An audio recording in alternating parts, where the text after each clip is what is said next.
to know enough. Too old to play the part, too cool for showing up. Too dumb to say what's smart, so I'm a substitute waiting for the game to start. But I ain't trying to get played like change your heart. And may I park and find me another ride. I'm letting Florence tell you how I feel inside.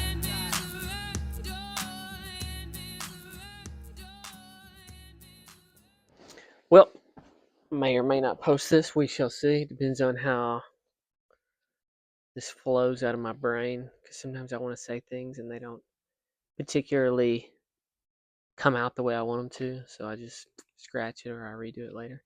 But anyways, what I'm wanting to discuss briefly is like moral frameworks, okay? And what makes something good or bad, right, wrong, good, evil, etc.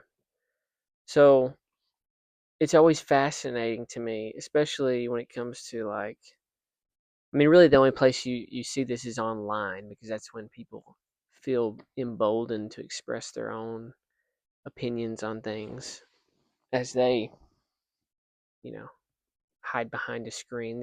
You really rarely have this in a public discussion with somebody. It would really never come up. I mean, you're never going to walk up to someone in Walmart and go, "Hey, what do you think about moral relativism?" Or, "Hey, what do you think about?"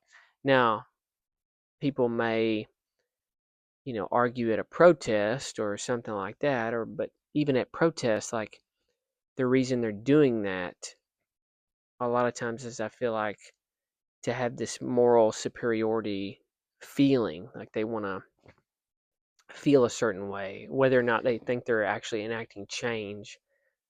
I don't know, that can be debated. I think it's just more of a something that they want to project, out onto the world that they're making a difference or whatever.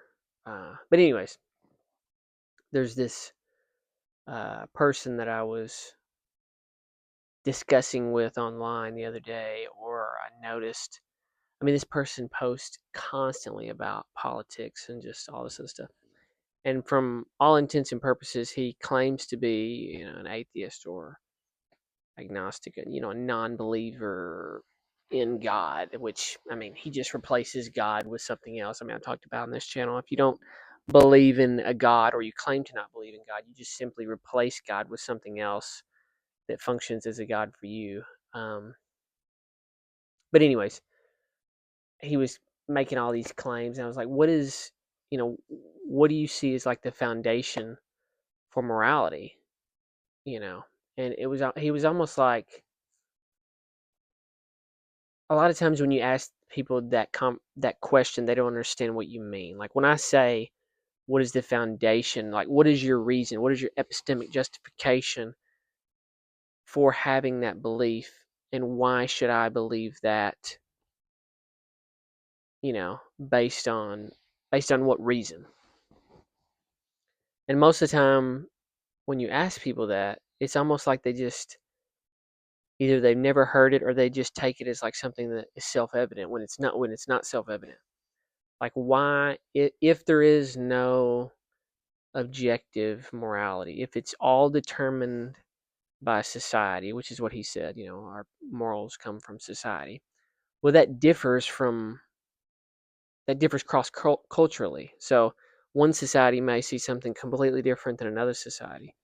So the foundation for believing whatever you're saying is true is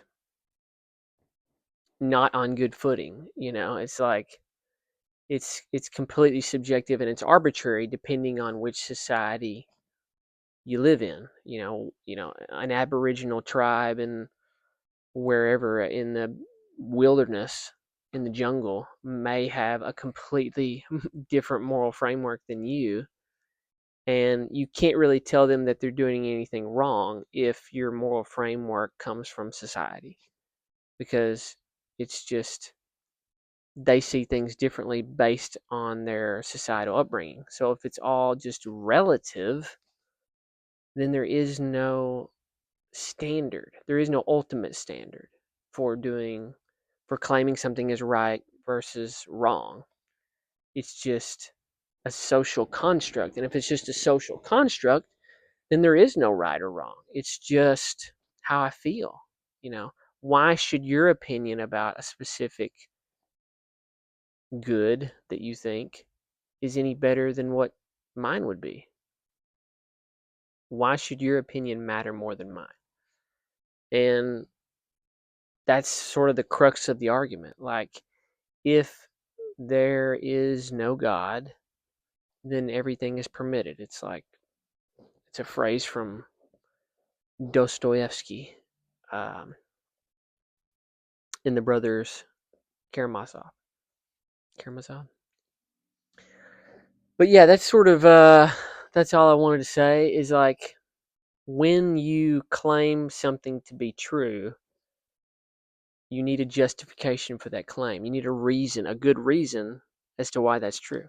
Especially when it comes to like morality, like what makes something good versus what makes something bad, and why should I believe that thing?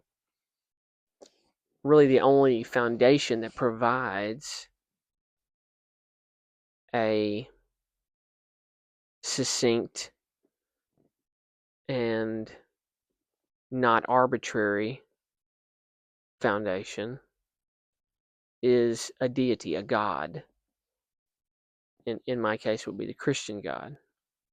Most people, what they do is they borrow from Christian morality, but they leave out God. That's what they try to do.